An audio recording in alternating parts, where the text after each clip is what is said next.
Okay, so class, today we are going to discuss the sample paper that is being released by board in the detail form.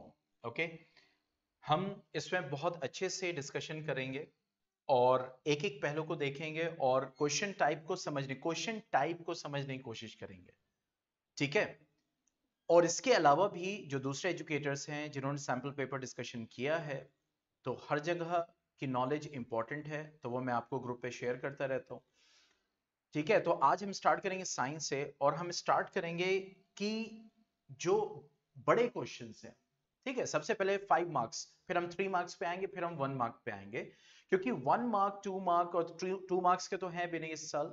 तो 1 mark और 3 mark के question है वो general type है, लेकिन जो इन्होंने चेंजेस किए हैं ना वो आमतौर से वो 5 मार्क्स के जो क्वेश्चन है।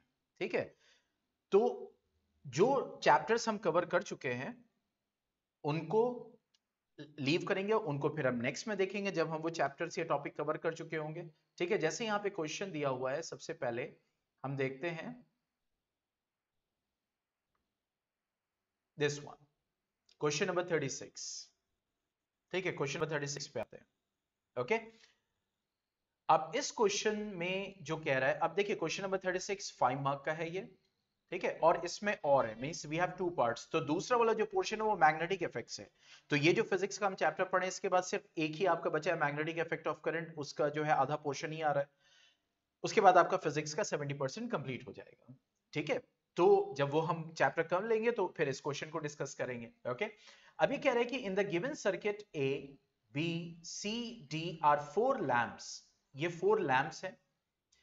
ए लैंप के थ्रू 3 एम्पियर करंट फ्लो कर सकता है, बी लैंप के थ्रू 4 एम्पियर, सी लैंप के थ्रू 5 एम्पियर, डी लैंप के थ्रू 3 एम्पियर। ठीक है, connected with a battery of 60 volt, ये जो है 60 वोल्ट की एक बैटरी से क्या है यहां पे कनेक्टेड है। तो आगे ये पूछ रहा है कि analyse the circuit to answer the following questions. ठीक है, हम 36 सॉल्व कर रहे हैं। ये कह रहा है व्हाट काइंड ऑफ कॉम्बिनेशन, ठीक है, और दुआ करो कि ये पार्ट्स वाले आए, क्योंकि देखो पार्ट्स वाले में ना कि आपको स्कोर करना बड़ा अच्छा होता है, क्योंकि मान लो एक जनरल क्वेश्चन आ गया और 5 मार्क्स का आपको लिखना है, तो उसमें स्कोरिंग पावर जो होता है वो कम हो जाता है। लेकिन जो पार्ट वाले होते हैं ना, तो अगर एक पार्ट आपका एकदम करेक्ट है तो आपको वो फुल मार्क्स मिलेगा। पॉइंट समझ में आया? ठीक है, तो इससे आपके मार्क्स स्ट्रांग होते हैं। ओके, तो यहां पे ये क्या है कि what kind of combination are the lamps arranged in series और पैरेलल। तो देखो जो पूछा गया है सिर्फ वही लिखना है, कोई इसमें जो है अपने आप तो रमखाही नहीं करनी है, और ये भी नहीं सोचना अरे बोर्ड का है तो कुछ ना कुछ एकदम खतरनाक सा लिखे। टर्म्स यूज करना फिजिक्स के या बायो के, केमिस्ट्री का, वो एक अलग चीज है, लेकिन जितना पूछा गया उतना आप जवाब देंगे, क्योंकि 5 मार्क्स इस पूरे में डिस्ट्रीब्यूट हुआ है, ये ध्यान रखिएगा। तो what kind of combination are the lamps arranged in, तो आप अगर लिखोगे तो देखो यहां पे जो लैंप्स हैं इनके थ्रू करंट अलग अलग फ्लो कर रहा है, दिख रहा है, करंट अलग अलग फ्लो कर रहा है। समझ गए? तो इसका मतलब क्या हो गया, करंट अलग अलग है, इसका मतलब ये चारों लैंप पैरेलल कॉम्बिनेशन के हैं। तो हम लिखेंगे कि ऑल द फोर लैंप्स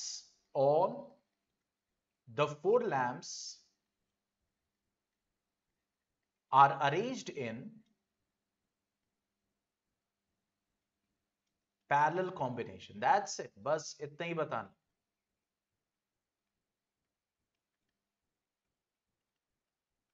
ठीक है, और मैं आपको बार बार कह रहा हूं सैंपल पेपर आपके पास आ ही चुका है, तो जो टाइप ऑफ क्वेश्चन नए टाइप के आए हैं वो तो डिस्कस कर ही रहे हैं। ठीक है, उसके बाद जो ऑलरेडी पेपर्स हैं बोर्ड के क्वेश्चन, तो वो जाके जो चैप्टर कवर हो चुके हैं तो एक्स्ट्रा क्वेश्चन सैंपल पेपर से जो पिछले, जो मैंने न्यूज़ इन्फो पे और दूसरा जो है आपको गूगल क्लासरूम पे है, उनसे जाके क्वेश्चन सर्च आउट करो और सॉल्व करने की कोशिश करो। ठीक है, क्योंकि जब कोर्स आपका कंप्लीट हो जाएगा तो फिर आपको टाइम मैनेजमेंट करना है। ओके, दूसरी चीज, coming to the second question, ये कह रहा है explain with the reference to your above answer what are the advantages any two of this combination of lamp. यानी अगर आप पैरेलल कॉम्बिनेशन से रखोगे तो क्या एडवांटेज, तो वही एडवांटेजेस आपको बताने पैरेलल कॉम्बिनेशन के, तो आपने सेकंड का ए लिखा कि एडवांटेजेस आपको लिखने हैं। ठीक है, किसके? कि अगर हमने लैम्प को पैरेलल कॉम्बिनेशन में लिखा तो पहला एडवांटेज क्या है? If one lamp gets damage,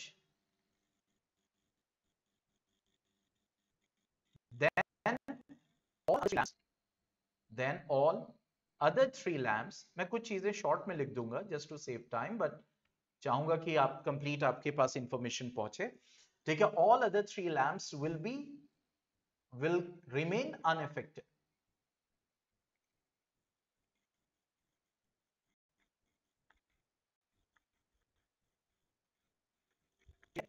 Voltage on each lamp will be same.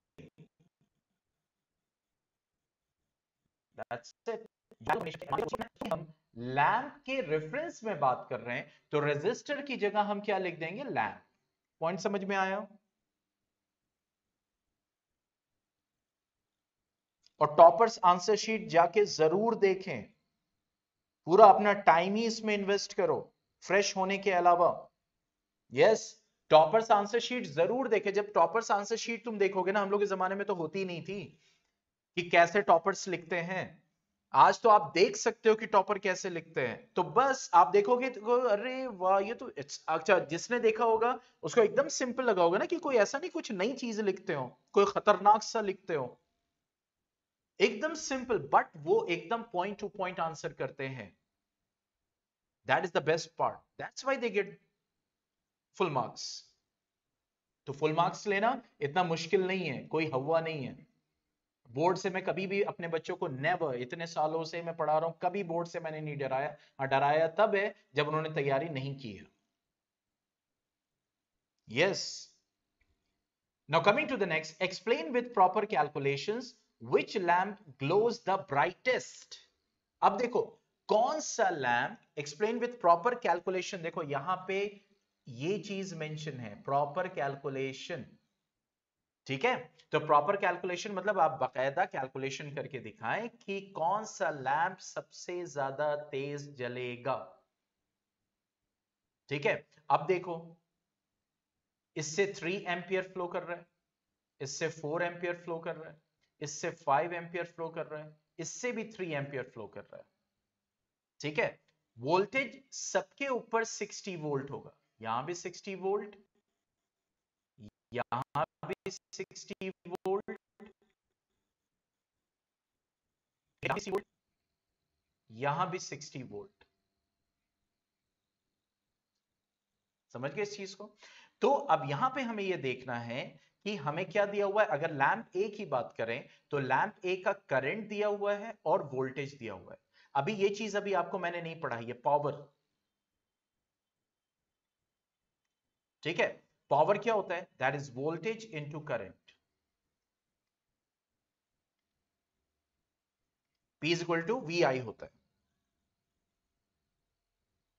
ठीक है, या P इज इक्वल टू, मैं इसको इधर लिख दे रहा हूं, P is equal to V I होता है, या P is equal to V square by R होता है। ठीक है, या P is equal to I square by R, I square R होता है। ये पावर का फॉर्मूला होता है करंट में, पावर। तो हमें पता है कौन सा लैम्प सबसे ब्राइटेस्ट जलेगा, तो जाहिर सी बात है जो पावर ज्यादा जो कंज्यूम करेगा। समझ रहे? तो अगर लैंप ए की बात करें, लैंप ए, पॉइंट समझ में आया? यहां पे कौन सा तेज जलेगा? जो ज्यादा, 200 वॉट का बल्ब ज्यादा जलेगा ना, और 100 वॉट का बल्ब कम जो है ब्राइट जलेगा, 10 वॉट का और कम। तो वॉट बेसिकली क्या है? पावर। तो यहां पे ये जो है देखना है कि कौन सा ज्यादा जलेगा, सॉरी कौन सा ब्राइटेस्ट होगा जिसका पावर ज्यादा होगा। तो लैंप ए का पावर अगर हम देखें, देखो प्रॉपर कैलकुलेशन बोल रहा है तो formula and all everything, voltage क्या हो जाएगा 60, करंट कितना होगा 3, तो ये हो जाएगा 3 वॉट। किसी को कोई कंफ्यूजन तो नहीं बेटा? लैंप बी की बात करें, ठीक है, तो यहां पे पावर क्या हो जाएगा V इंटू आई, तो 60 इंटू 4, ठीक है। लैंप सी की बात करें, लैंप सी की बात करें तो यहां पे वही चीज मैं यहां पे बस स्किप कर रहा हूं, आपको नहीं करना है, ठीक है। ये हो जाएगा 60 into 5, that is 300 what. And finally lamp D की बात करें, P into V, that is 60 into 3, that will be same 180 watt. कौन कंज्यूम करेगा? Lamp C. तो lamp C will glow brightest, यहां पे लिखेंगे therefore lamp C will glow brightest. Point समझ में आ गया?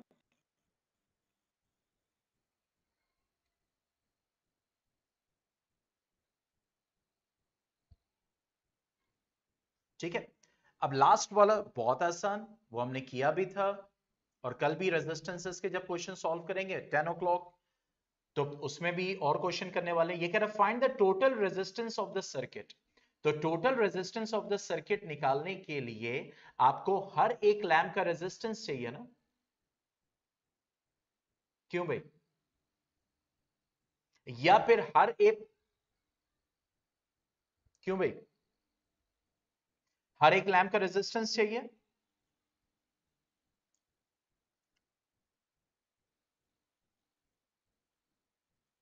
अब देखो यहां पे वोल्टेज, यस वेरी गुड, उसमें चाहिए, लेकिन वोल्टेज ऑफ द सर्किट कितना दिया हुआ है? 60 वोल्ट। और करंट सर्किट, तो ऐसा कैसे पता चलेगा? करंट सर्किट का इस डायग्राम में दिया हुआ है। देखो ये हमारा I1, देखो ये है I1, ये है I2, ये है I3 और ये है I4। तो पैरेलल में जो सर्किट में हो रहा है, तो इसका मतलब यहां पे कैसे लिखेंगे? IC, current in the circuit will be I1 plus I2 plus I3 plus I4। तो यहां पे हो जाएगा 3 प्लस 4 प्लस 5 प्लस 3 एम्पियर, ठीक है। ठीक है, तो देखो वोल्टेज सर्किट का आ गया, करंट सर्किट का आ गया, तो रेजिस्टेंस पूरी सर्किट क्या आ जाएगा? क्या हो जाएगा? दैट विल बी दिस, मैं यहीं पे कर दे रहा हूं, ठीक है। 15 कितना हो जाएगा? 15 4 जा 60, यानी पूरे सर्किट का रेजिस्टेंस कितना होगा? 4 ओम। तो यहां पे ऐसे निकालेंगे हम, यहां पे अपना टाइम वेस्ट नहीं करेंगे कि यहां पे R1 निकाला, यहां पे R2 निकाला, यहां पे R3 निकाला, यहां पे R4 निकाला, फिर उसके बाद रेजिस्टेंस इन सर्किट के लिए 1 अपॉन R1 किया प्लस 1 अपॉन R2 किया। ये यहां पे नहीं करेंगे, हम यहां पे स्मार्टली चलेंगे। पॉइंट समझ में आया? और करंट सर्किट का पता चल सकता है, पता चल गया तो हम resistance in circuit direct voltage और करंट से निकाल सकते हैं। कोई कंफ्यूजन किसी को?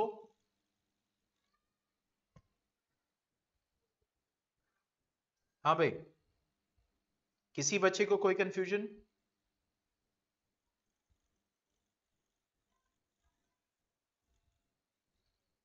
अब ये बताओ, क्वेश्चन खतरनाक सा दिख रहा था, क्या सॉल्यूशन इतना मुश्किल है?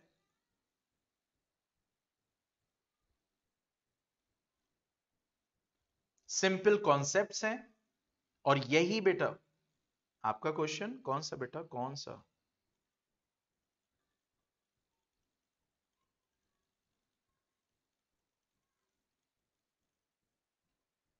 सर आई हैव कि सर रेजिस्टेंस से नहीं बता सकते हैं कि कौन तेज ग्लो करेगा। देखो रेजिस्टेंस ज्यादा होगा तो करंट उसमें, जाहिर सी बात है, देखो यहां पे हम बता सकते हैं कि रेजिस्टेंस, यहां पे करंट ज्यादा फ्लो कर रहा है, ठीक है, तो वोल्टेज पे पावर, ऑब्वियसली यहां पे करंट फ्लो कर रहा है, इसका मतलब रेजिस्टेंस कम है, ठीक है। वोल्ट करंट ज्यादा फ्लो कर रहा है, इसका मतलब रेजिस्टेंस कम है, तो ऑब्वियसली ये ब्राइटेस्ट होगा। लेकिन प्रॉपर कैलकुलेशन से हमें बताना था ना, पॉइंट को समझिए, वहां पे लिखा क्या हुआ है? Proper calculation. तो यहां पे आपको ये डायग्राम दिया हुआ था इस क्वेश्चन में, 4 लैंप कनेक्टेड थे। तो अब ये बताना था पहले कि ये पैरेलल में है या सीरीज में। तो चूंकि करंट हर लैंप से अलग अलग फ्लो कर रहा था, तो करंट अलग अलग तब होता है जब वो पैरेलल में होता है। तो पहले ही हमने पता लगा लिया पैरेलल में है, तो आगे के जितने भी क्वेश्चंस होंगे वो पैरेलल की फॉर्म में होंगे। मतलब वोल्टेज चारों लैंप पे क्या होगा, सेम होगा। करंट ऑलरेडी दिया हुआ है, तो उसके बेसिस पे हमने यहां पे सॉल्व किया, क्योंकि आपको कैलकुलेशन भी दिखानी थी ना बेटा। देखो ये जो सैंपल पेपर, अब पॉइंट समझ में आया साकिब? ये जो सैंपल पेपर बनाया गया, जो टॉपिक या चैप्टर से बनाया गया, तो वो पूरा चैप्टर इंक्लूड करके, हमने अभी पावर नहीं पढ़ा, लेकिन पावर वो इंक्लूडेड मान के उन्होंने बनाया। ठीक है,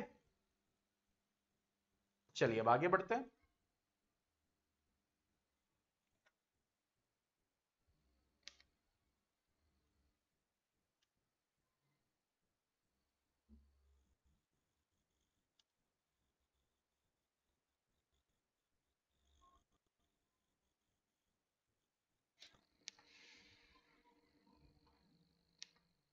अब देखिए नेक्स्ट जो आपका क्वेश्चन नंबर 35 है,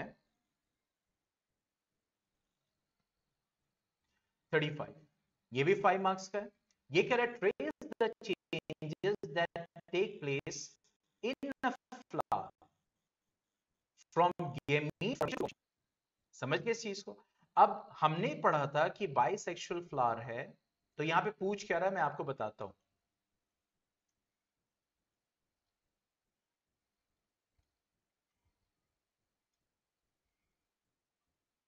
ठीक है, it is the, okay, now this is the male part and this is the female part। ठीक है, तो ये कह रहा है कि, और हमें ये मालूम है कि फ्लावर के बाद, सेक्सुअल रिप्रोडक्शन के बाद क्या बनता है, फ्रूट बनता है। तो कह रहा है trace the changes that take place. तो इसका मतलब यहां पे वही डिस्कस करना है आपको, पॉलिनेशन, उसके बाद फर्टिलाइजेशन,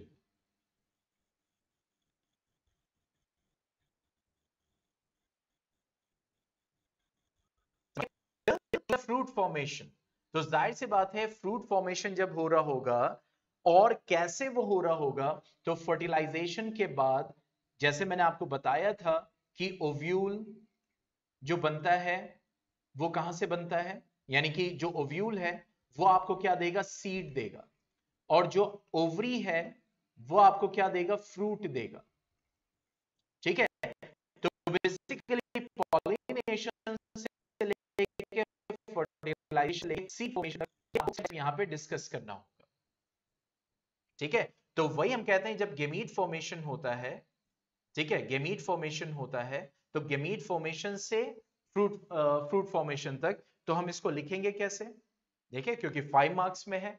तो अब यहां पे हम चाहे तो इसको पॉइंट वाइज भी कर सकते हैं और चाहे तो पैराग्राफ में, लेकिन जब इवेंट चेंज करें तो फिर हम वहां पे पैराग्राफ अपना चेंज कर देंगे। ठीक है, now in plants sexual reproduction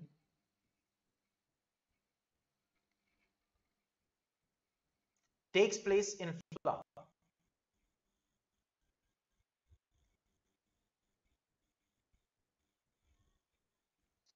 ठीक है, male gametes form in anthers and female gamete form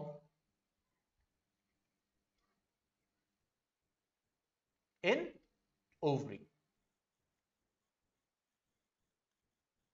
especially ovule, by the process of meiosis। That's it।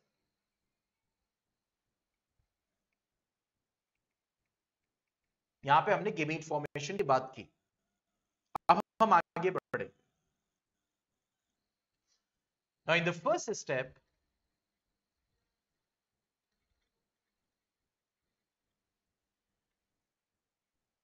the anther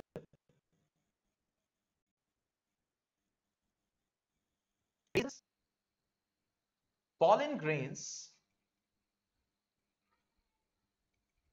bracket में लिख दिया, containing male gametes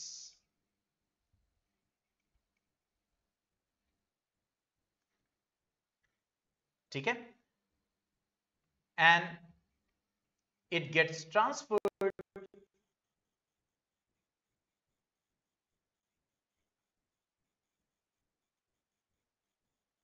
to sigma. It is called pollination. यानी pollination होगा, male gamete यहां पे transfer होगा।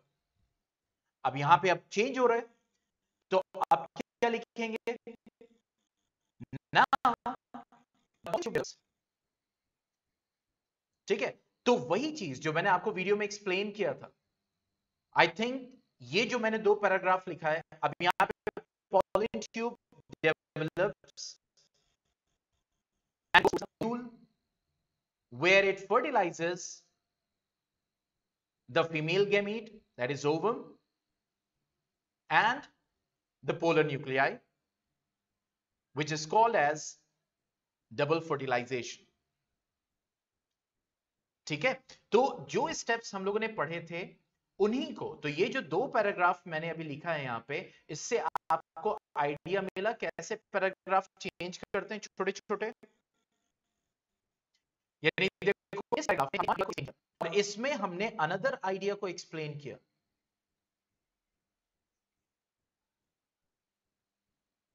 ठीक है, क्योंकि 5 मार्क्स का है, 5 मार्क्स का है, तो फिर हम अब इसमें एक छोटा सा यहां पे हम फर्टिलाइजेशन को डिस्कस करेंगे, और फाइनली 4th में हम सीड फॉर्मेशन। ठीक है, तो ये 2 पैराग्राफ से मैंने आपको बताने की कोशिश की हम कैसे प्रिसाइज रहते हैं। और कुछ पूछना है इसमें, इस वाले में, कि आंसर कैसे लिखना है?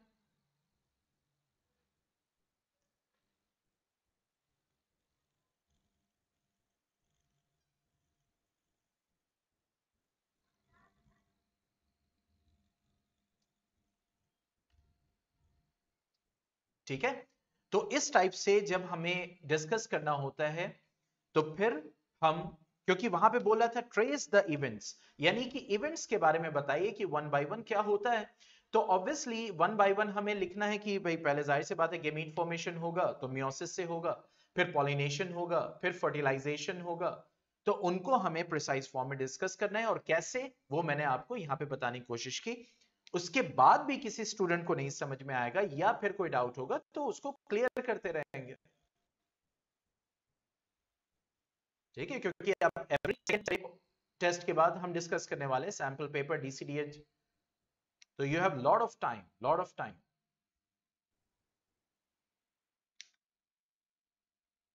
ठीक है, अब देखिए आते हैं नेक्स्ट।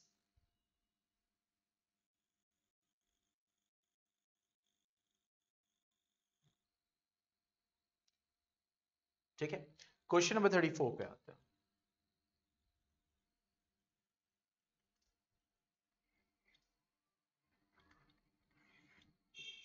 ठीक है, अब ये कह रहा है match the following pH values 1, 7, 10, 13 to the solutions given below. तो यहां पे पीएच 1 दिया, मैं भी डिस्कस कर रहा हूं, मैं आंसर नहीं लिख रहा हूं। ठीक है, 7 दिया हुआ है, 10 दिया हुआ है और 13 दिया हुआ है। हम ये जानते हैं कि 7 हाईली एसिडिक है, क्योंकि 7 से जितना कम होता चला जाएगा 0 तक, वो एसिडिटी बढ़ती चली जाएगी।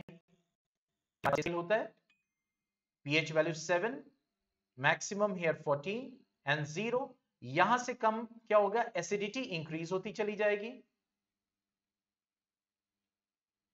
6, 5, 4, 3, 2, 1, 8, 10, 11, 12, 13, यानी यहां पे क्या होगा, बेसिसिटी वो इंक्रीज होती चली जाएगी,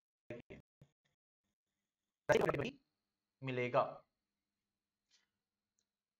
ठीक है, तो अब यहां पे कह रहा है कि अब ये 10 की वैल्यू है, तो 10 मतलब बेसिक है, 13 भी बेसिक है।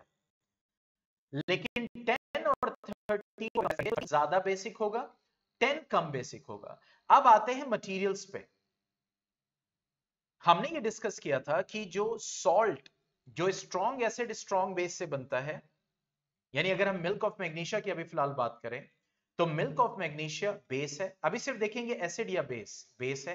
गैस्ट्रिक जूस एसिड हो जाएगा। कंसंट्रेटेड सॉल्यूशन, ब्राइन क्या है? NaCl का कंसंट्रेट। और हमें पता है कि जो NaCl सॉल्ट होता है ये स्ट्रॉन्ग एसिड स्ट्रॉन्ग बेस से बनता है, तो इसका जो सॉल्यूशन होता है वो न्यूट्रल सॉल्यूशन देता है। तो ये ना एसिड ना बेस क्या होगा? न्यूट्रल होगा। ये ऑलरेडी हम थ्योरी में डिस्कस कर चुके हैं। और सोडियम हाइड्रोक्साइड एक स्ट्रॉन्ग बेस होता है, pH की वैल्यूज है। तो इन दोनों में हमें पता है milk of magnesia, milk of magnesia जो होगा वो वीक बेस होगा। अगर मिल्क ऑफ मैग्नीशिया तो milk of magnesia weak base होगा। तो मिल्क ऑफ मैग्नीशिया का पीएच क्या हो जाएगा? 10। और फिर उसके बाद एक्वस सोडियम हाइड्रोक्साइड, ठीक है, तो उसका पीएच क्या हो जाएगा? That will be 13। क्यों? क्योंकि सोडियम हाइड्रोक्साइड स्ट्रॉन्ग। उसके बाद आ जाएंगे गैस्ट्रिक जूस पे, गैस्ट्रिक जूस, ठीक है। तो गैस्ट्रिक जूस हाईली एसिडिक होगा, 7 क्योंकि न्यूट्रल है, तो ये हो जाएगा pH 1। और होगा वो क्या होगा? दैट विल बी pH 7 क्योंकि न्यूट्रल सॉल्यूशन देगा, सॉल्ट सॉल्यूशन। यहां तक क्लियर? किसी को कोई कंफ्यूजन?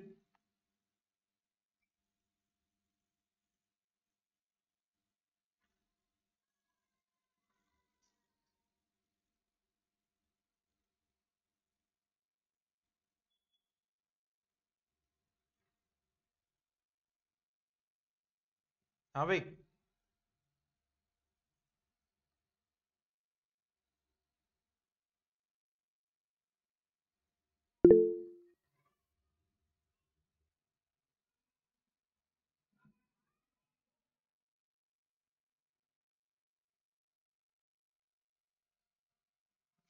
ओके, अब आगे बढ़ते हैं। इस क्वेश्चन को लेके हम आगे बढ़ते हैं। अब देखो आगे क्या बोल रहा है। Amit and Rita decided to bake a cake. Amit और रीटा ने डिसाइड किया एक केक बनाने के लिए। And added baking soda to the cake batter, यानी केक बैटर, केक बनाने के लिए वो जो गूंदा हुआ था, तो उसमें बेकिंग सोडा मिलाए। जल्दी से चैट बॉक्स में लिखो बेकिंग सोडा का क्या फॉर्मूला होता है। बेकिंग सोडा बेकिंग पाउडर दोनों अलग अलग है, लेकिन बेकिंग पाउडर का भी बेसिक एक फॉर्मूला होता है। तो बेकिंग सोडा का क्या फॉर्मूला होता है? जल्दी से चैट बॉक्स में लिखो।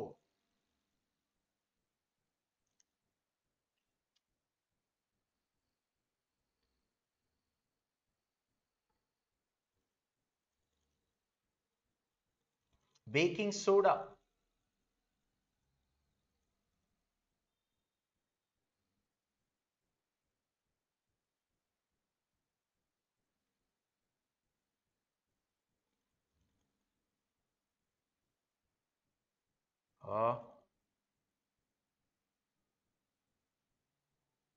ये हाल, मैं क्या करूं, रो?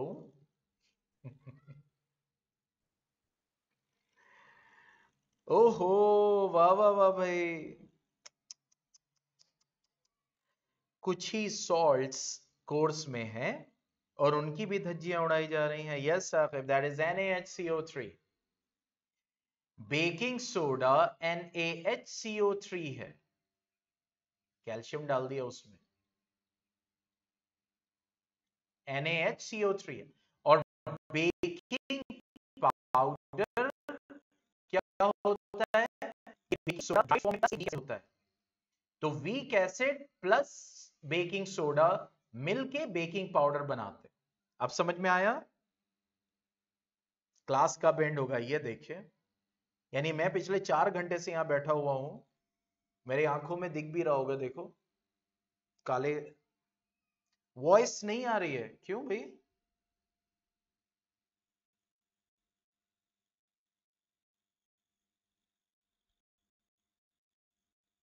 तो इशू देखो लेक्चर अपलोड होगा, बस लाइव का ये रहता है एडवांटेज कि आप इसमें करंटली और स्मूथली कुछ ना कुछ पूछ सकते हैं। ठीक है, तो आप देखो ये कह रहा है explain with a balance reaction the role of the baking soda, mention any two other uses of baking soda. तो two other uses of baking soda NCERT में यूजेस दिए हुए हैं। हाँ मुझे भी जाना है, घूमने जाना है। देखो अभी पेपर डिस्कस करना शुरू किया, अरे इधर और उधर। ठीक है देख लो बेटा, कोई दिक्कत नहीं है, बस ये जो क्वेश्चन है मैं डिस्कस कर रहा हूं। तो ये कह रहा है explain with a balance reaction the role of baking soda. ठीक है, तो बेकिंग सोडा अगर आप देखें तो NaHCO3 जो डाला गया है, तो जब इसको हीट किया जाएगा तो क्या बनेगा? बेकिंग सोडा को जब हीट करते हैं तो क्या बनता है? Action of heat on baking soda plus carbon dioxide plus, ये तो होता है, समझ रहे? तो ये कह रहे explain with a balance reaction. अब इसको बैलेंस करना है, या आप करेंगे। ठीक है, तो जब हम हीट करते हैं बेकिंग सोडा को, सोडा को, तो फिर क्या होता है? सोडियम कार्बोनेट बनता है, carbon dioxide and water is released.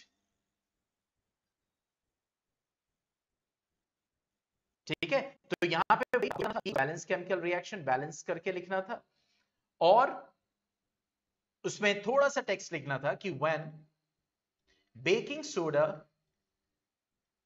Is added to cake batter,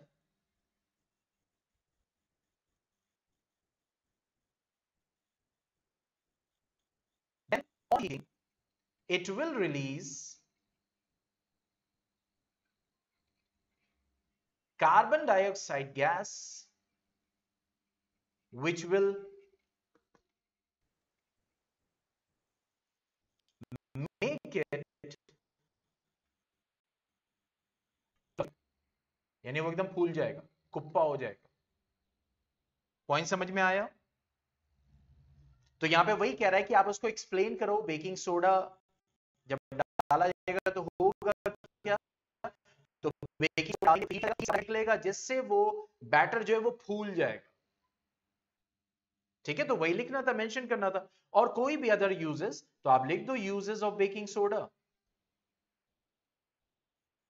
अब इसको डिस्कस करना नहीं है, ठीक है, कोई इसमें डिस्कशन करना नहीं है यूजर्स के ऊपर। पॉइंट समझ में आया? इजी है क्वेश्चन।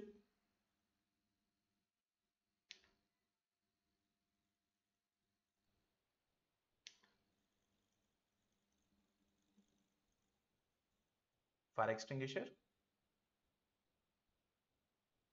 फायर एक्सटिंग्विशर कहां से आ गया?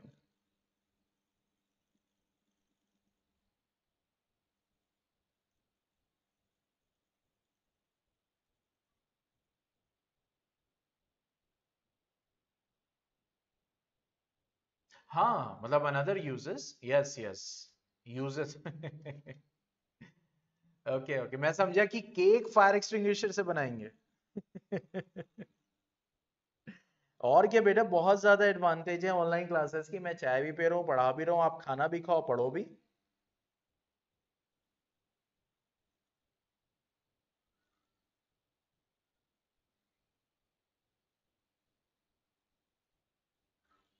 चलो आगे बढ़ते हैं। अब देखो ये सेकंड पार्ट है इसका, तो या तो वो वाला क्वेश्चन करेंगे या तो ये वाला। तो इसका मतलब क्या हो गया? जिसमें ज्यादा श्योर है वो हम सॉल्व करेंगे। ठीक है, जिसमें ज्यादा श्योर है वो हम सॉल्व करेंगे। ठीक है, कि हम किसमें अच्छा लिख सकते हैं। ठीक है, जैसे यहां बोला 4 samples A B C and D change the colour of pH paper और सोल्यूशन टू ग्रीन। अब देखो यहां पे बोल रहा है 4 सैंपल हैं, sample A, sample B, sample C and sample D डाला जाता है, तो फिर सैंपल A इसको ग्रीन में चेंज कर देता है। ठीक है, यानी उस pH पेपर को, तो जाहिर सी बात है ये pH पेपर कैसा है? Universal indicator, universal indicator pH paper है। तो जैसे ही सैंपल ए में डाला तो ग्रीन कलर का हो गया, सैंपल सी में डाला तो ब्लू हो गया, सैंपल डी में डाला तो ऑरेंज हो गया। तो ये कह रहा देयर पीएच वाज रिकॉर्डेड, इसका पीएच 7 था, इसका पीएच 2, इसका पीएच 10 और इसका पीएच 5। ये कैसे हो सकता है?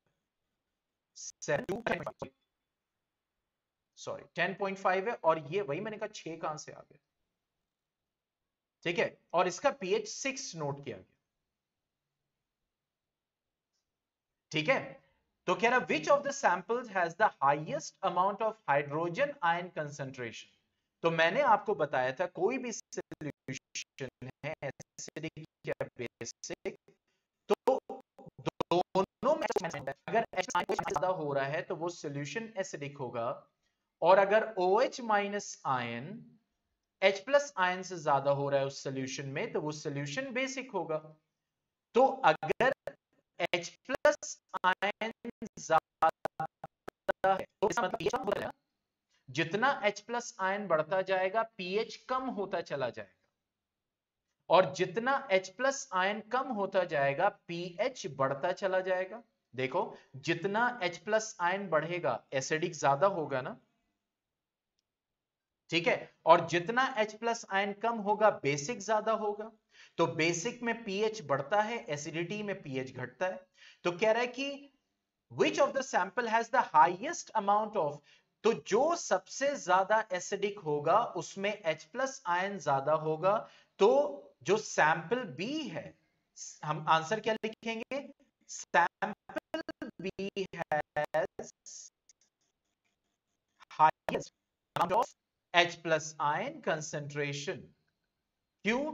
क्योंकि जो सबसे ज्यादा एसिडिक होगा उसका पीएच उतना कम होता चला जाएगा, ठीक है। ओके, आगे decreasing order of their pH. तो डिक्रीजिंग ऑर्डर मैं यहीं पे कर दे रहा हूं ऊपर, हालांकि मैंने यहां पे ये डिस्कस किया है तो मैं यहीं पे कर दे रहा हूं। तो decreasing order of the pH में क्या हो जाएगा, सबसे ज्यादा पीएच सी है। बहुत ध्यान से समझिएगा, अक्सर बच्चे एक्साइटमेंट में आसान हो तो गलती कर देते हैं। डिक्रीजिंग ऑर्डर यानी ज्यादा से कम, तो C then A then B. आप सेकंड बी लिखोगे क्या, that is C then A then D and then B, that is the decreasing order of their pH. कोई डाउट इसमें?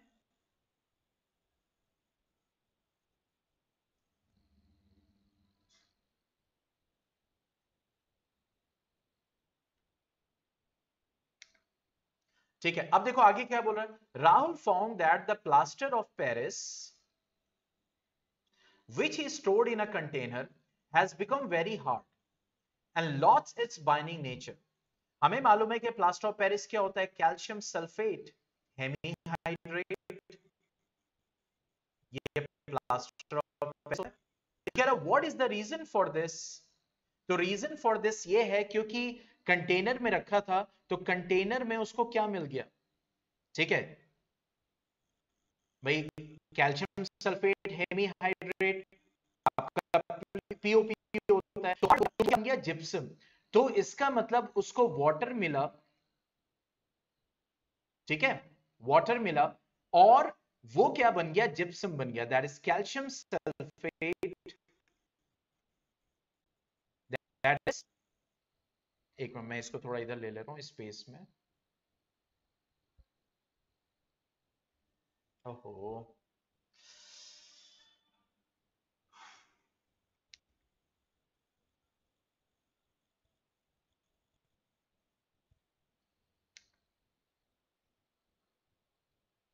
आप लोग के मैसेजेस आने शुरू हो जाते हैं ना सर, कितनी देर में कितनी देर में, इसलिए मैंने सोचा था, नहीं तो मैं पूरा रीस्टार्ट करके सिस्टम, तब मैंने सोचा था मैं सैंपल पेपर डिस्कशन स्टार्ट करूंगा क्योंकि दैट नीड्स।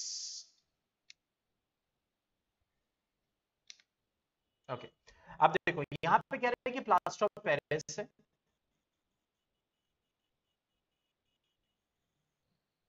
ठीक है, प्लास्टर ऑफ पेरिस, और अब ये क्या हो गया, हार्ड हो गया, ऐसा क्यों, ठीक है। तो इसमें क्या लिखेंगे, the plaster of Paris becomes hard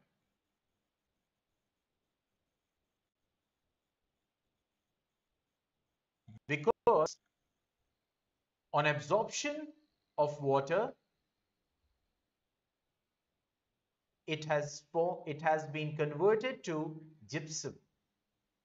वो हार्ड इसलिए हो गया क्योंकि वो वाटर को एब्जॉर्ब करके, अब उसके बाद आप क्या करोगे, उसी का बैलेंस रिएक्शन लिखोगे।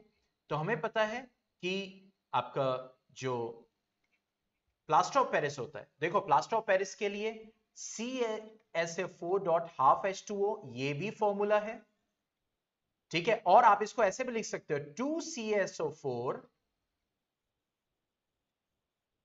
डॉट H2O,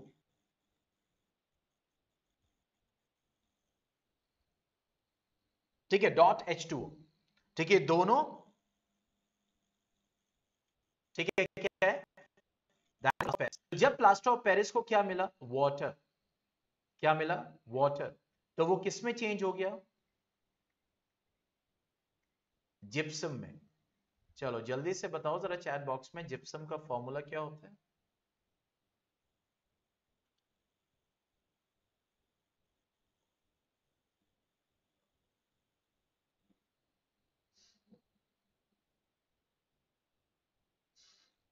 जिप्सम का फॉर्मूला, चलो हिंट कर दे रहा हूं, CaSO4 डॉट,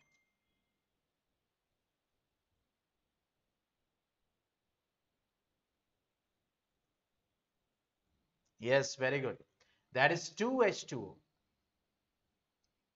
यानी कैल्शियम सल्फेट डाइहाइड्रेट। यहां पे आप तो ये 2 यहां से हटा दो और यहां पे हाफ लगा दो और यहां पे कर दो 1.5, तो CaSO4 वही हो गया, हाफ 1.5 क्या बन जाएगा, 2 बन जाएगा। तो ये आपका बैलेंस केमिकल रिएक्शन हो गया, मतलब plaster of Paris moisture water absorb करके ये क्या हो जाएगा, जिप्सम में चेंज हो जाएगा, और जो कि क्या होगा, हार्ड, और ये एनसीईआरटी में एकदम क्लियरली दिया होगा। आगे क्या बोला, ऑल्सो राइट लिख दिया हमने, ठीक है।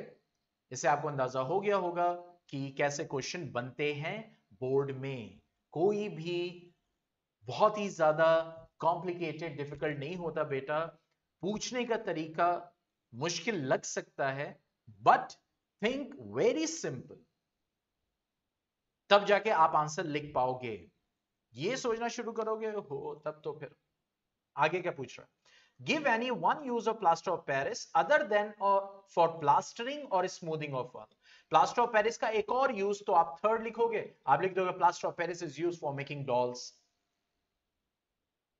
समझ रहे, फॉर मेकिंग फॉल्स रूफिंग, ठीक है, इज दैट क्लियर।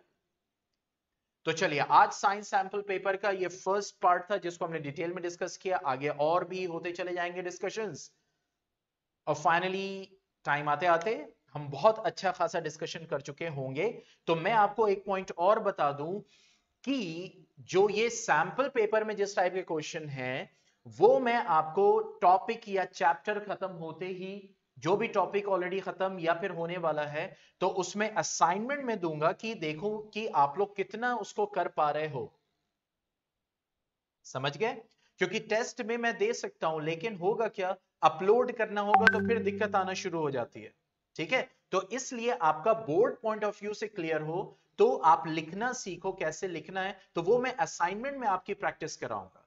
टेस्ट हमारा वैसे ही ऑब्जेक्टिव टाइप होगा, ताकि आप पेपर टाइम पे सबमिट कर सको, टेस्ट भी आप दे सको, और अपनी बोर्ड की आंसर राइटिंग प्रैक्टिस भी आपकी चल सके,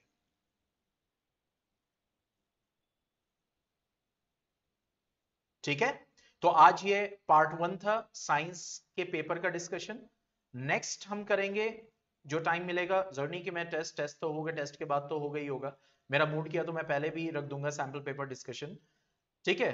तो science then maths then science then maths, इस टाइप से लेके चलेंगे।